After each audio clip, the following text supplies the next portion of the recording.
Assalamualaikum warahmatullahi wabarakatuh. Halo semuanya, berjumpa lagi dengan saya Anggun Meka Chandra. Saya merupakan mahasiswa Sistem Informasi semester 2 di Universitas Andalas. Tadi di part sebelumnya saya telah menjelaskan mengenai skenario tugas besar saya yaitu Alam Bato Studio. Dan di part selanjutnya, yaitu di part ini, saya akan menjelaskan atau akan menjalankan program saya. Tadi saya menjelaskan jika kita tidak memasukkan username dan password maka akan keluar pemberitahuannya. Dan mari kita coba apakah benar username dan password tidak boleh kosong. Dan jika saya hanya memasukkan username saja, harusnya nanti ada pemberitahuan bahwa password harus diisi. Apakah sesuai dengan yang dijelaskan pada skenario saya? Password tidak boleh kosong. Dan jika kita hanya memasukkan password saja, apakah yang akan terjadi? Akan muncul pemberitahuan. Dan jika kita memasukkan username dan password yang benar secara berurutan, maka akan ada pemberitahuan yang salah, maka ada pemberitahuan username dan password salah. Dan jika kita memasukkan password dan username yang benar, harusnya kode ini harusnya dapat berpindah ke form kedua dan login berhasil. Di form kedua ini saya akan menjelaskan, tadi saya juga telah menjelaskan bahwa di sini terdapat berbagai macam fitur-fitur seperti input modal, pembelian batok kelapa, pembuatan produk, dan penjualan. Untuk saat baru memasuki form 2 ini, semua buttonnya akan otomatis mati.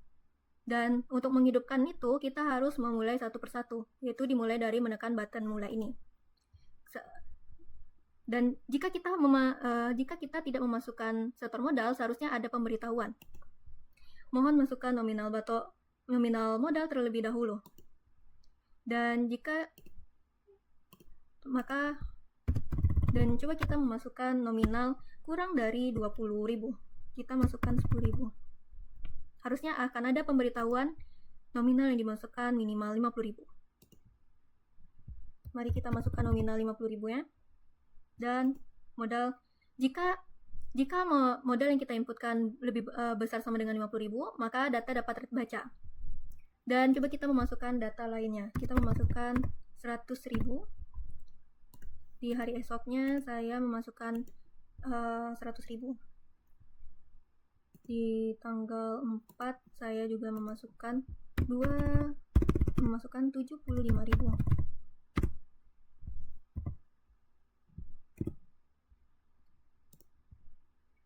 Tadi saya juga menjelaskan jika kita tidak menginputkan jumlah batok kelapa yang ingin dibeli dan biaya batok kelapa yang ingin dibeli, maka akan ada pemberitahuan. Dan ternyata benar muncul pemberitahuan. Dan jika saya memasukkan di sini harga batok kelapa 100.000 dan saya memasukkan jumlah batok kelapanya bukan bilangan bulat, apakah yang akan terjadi? Harusnya akan ada pemberitahuan. Input tidak boleh menggunakan titik atau koma, masukkan angka bilangan bulat saja. Dan mari kita langsung saja coba saya membeli pada tanggal 3 saya membeli batok kelapa berjumlah 100 buah dengan biaya satu kali pembelian 100.000. Dari sini kita dapat melihat bahwa bahwa modal yang mempunyai nominal 100.000 hanya pada modal 2. Sesuai dengan yang saya jelaskan tadi, modal hanya bisa terpakai jika modalnya besar sama dengan biaya satu kali pembelian batok kelapa. Harusnya modal ini akan yang terpakai. Mari kita coba. Ternyata benar, modal yang terpakai adalah modal 2. Terus saya membeli di hari yang sama, di keesokan harinya saya membeli batok kelapa berjumlah 50 buah dengan biaya 50.000. Harusnya modal yang akan terpakai terlebih dahulu adalah modal 1 karena saya memasukkan ke dalam program jika modal yang terpakai terlebih dahulu adalah modal yang bersifat Q atau pertama kali dimasukkan.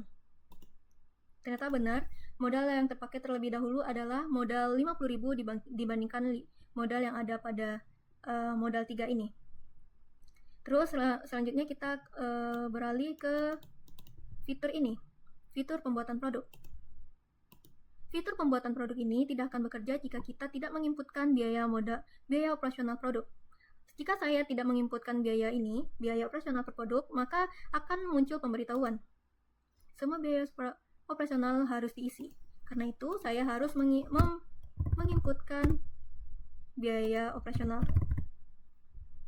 Dan jika saya mengosongkan bagian listrik, apakah input biaya operasionalnya ini akan terbaca? Ternyata tidak, akan keluar pemberitahuan bahwa semua biaya operasional per produk harus diisi. Karena itu, saya harus juga mengisikan biaya listrik pada bagian ini. Dan setelah memasukkan input biaya operasional, saya akan menekan button simpan biaya. Biaya operasional per produk pada tanggal ini berhasil disimpan. Setelah menekan ini dan data tersimpan, barulah tombol cek kebutuhan berjalan atau berfungsi. Saya ingin masing-masing dari setiap produk saya membuat 1 buah saja. Jadi kita lihat cek kebutuhannya. Pada label-label ini menjelaskan bahwa 1 buah celengan memerlukan 2 buah batu kelapa, 1 tempat perhiasan memerlukan 2 buah batu kelapa, 1 pot tanaman memerlukan 3 batu kelapa. Dan ini semua akan dihitung, totalnya menjadi 15 batu kelapa. Dan mari kita input produksi sekarang. Produksi berhasil ditambahkan dan data telah disimpan dengan aman. Bagaimana jika saya tidak menginputkan jumlah produk yang ingin dibuat? Apakah yang akan terjadi? Jumlah produksi belum diisi, silakan lengkapi terlebih dahulu. Ketentuannya, produk ini setidaknya kita harus membuat 1 produk dalam memasukkan satu buah produk dalam pembuatan produk ini, dalam 1 kali pembuatan produk. Produksi sekarang. Jika semuanya terpenuhi, maka data akan tersimpan dan ditampilkan ke GUI atau ke list view 2. Saya telah membuat produk. Selanjutnya yaitu saya akan melakukan penjualan. Di penjualan kita coba tidak menginputkan nama terlebih dahulu. Seharusnya akan ada pemberitahuan. Harga jumlah hitung HPP bagian ini pemberitahuan bekerja pada tombol ini. Nama customer tidak boleh kosong, silakan isi nama terlebih dahulu. Karena itu saya harus memasukkan nama saya, itu Anggun. Jika saya memasukkan nama saya tetapi tidak memasukkan nama jumlah produk yang ingin dibeli, harusnya akan ada pemberitahuan. Tidak ada produk yang dibeli, silakan pilih setidaknya 1 produk sebelum dilanjutkan. Karena itu, saya akan membeli 1 mangkok saja. Dan saya tekan tombol button bayar. Uang yang dibayarkan tidak mencukupi. Karena pada bagian sini saya tidak menginputkan jumlah uang yang harus saya bayarkan. Karena itu saya harus menginputkan uang saya di bagian sini. Bayar. Dan setelah itu akan ada pemberitahuan kembalian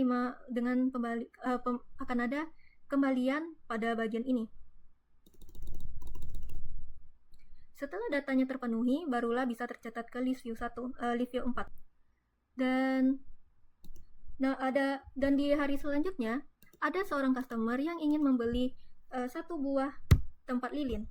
Namanya adalah Maika.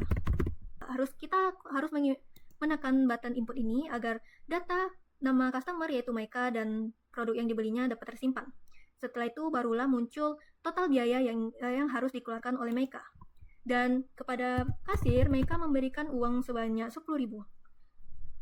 Menekan button bayar dan oke. Dan data pembelian Maika tercatat di dalam list view 4. Tapi ternyata Maika berubah pikiran. Ia batal membeli tempat lilin. Jadinya ia ingin membeli celengan saja. Maka kita akan lakukan pembatalan. Transaksi terakhir berhasil dibatalkan. Dan kita memasukkan nama Maika lagi di tanggal yang sama. Dia ingin membeli celengan. Kita inputkan lagi data customer kita dan barulah mereka memberikan uang yang kepada kasir. Dan data mereka kembali tersimpan ke list view 4. Di tanggal 8 bulan Juli, seorang customer bernama Chandra membeli mangkok 1 buah. Kita inputkan lagi datanya dan kita masukkan nominal yang ingin dibuat. Dan ternyata Chandra hanya mempunyai uang 20.000. Stok tidak cukup karena tadi stok kita cuma 1 pada bagian mangkok. Oh iya, tadi terus maaf, kita buat saja Chandra membeli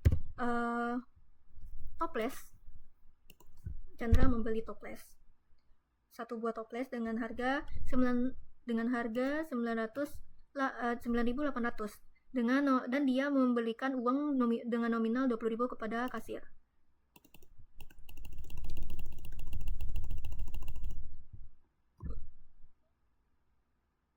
Habis. Setelah itu, mari kita lihat stok produk yang tersisa. Ternyata yang tersisa hanya tempat perhiasan dan pot tanaman. Di tanggal 17, seorang customer bernama Lala membeli 2 buah tempat perhiasan. Maka kita inputkan ini datanya dan kita masukkan nominal uang Lala. Ternyata Lala hanya mempunyai uang berjumlah 5.000. Maka kita tidak dapat melakukan pembayaran ini dan transaksi dibatalkan karena uang yang dibayarkan tidak mencukupi. Silakan periksa kembali nominal pembayarannya. Dan setelah dicari-cari, ternyata si Lala terseliplah uang 10.000 sehingga total uang Lala sekarang adalah 15.000 dan melakukan transaksi pembayaran pada kasir.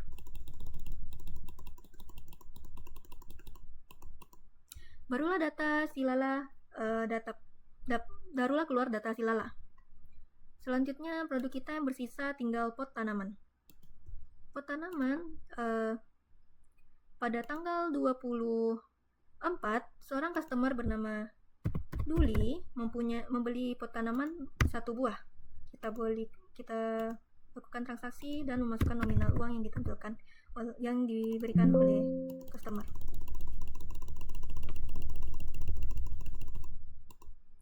Barulah kita tutup toko dan ini merupakan riwayat penjualan yang ada pada list view 4.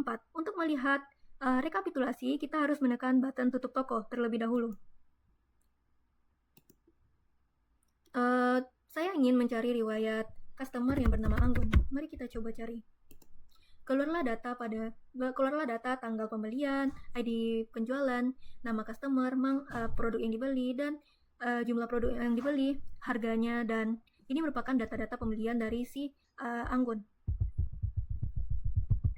Coba saya mencari data customer yang bernama Lala. Dan muncullah data yang seperti yang kita harapkan tadi. Selanjutnya saya ingin mencari data customer bernama Maika. Ternyata datanya sesuai, datanya sama. Setelah mencari riwayat transaksi, saatnya kita menghitung perhitungan laba. Saya ingin menghitung laba harian pada tanggal 30. Tidak ada transaksi pada periode ini. Selanjutnya kita akan melihat rekapitulasi. Di bagian ini terdapat rekapitulasi secara harian, mingguan, dan bulanan. Karena mari kita coba untuk melakukan rekapitulasi pada tanggal 7 bulan 3. 7 bulan 3. Mari kita lihat rekapnya. Customer bernama Anggun dan Meka berbelanja pada tanggal ini.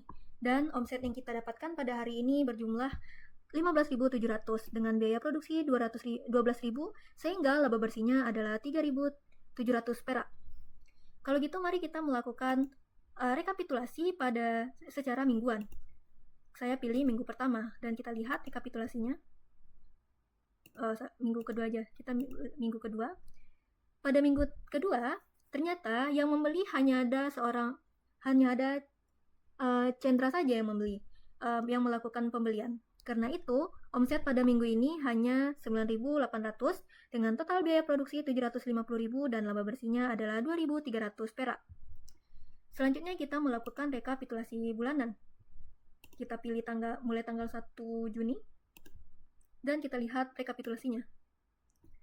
Ternyata pada bulan Juni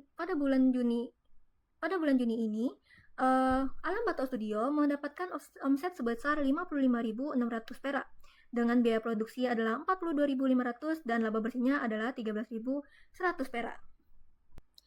Teman-teman, karena kita telah berada pada fitur perhitungan laba, maka berakhir pula penjelasan saya mengenai run program saya yang berjudul Alam Batok Studio. Karena itu saya sudahi dengan Assalamualaikum warahmatullahi wabarakatuh.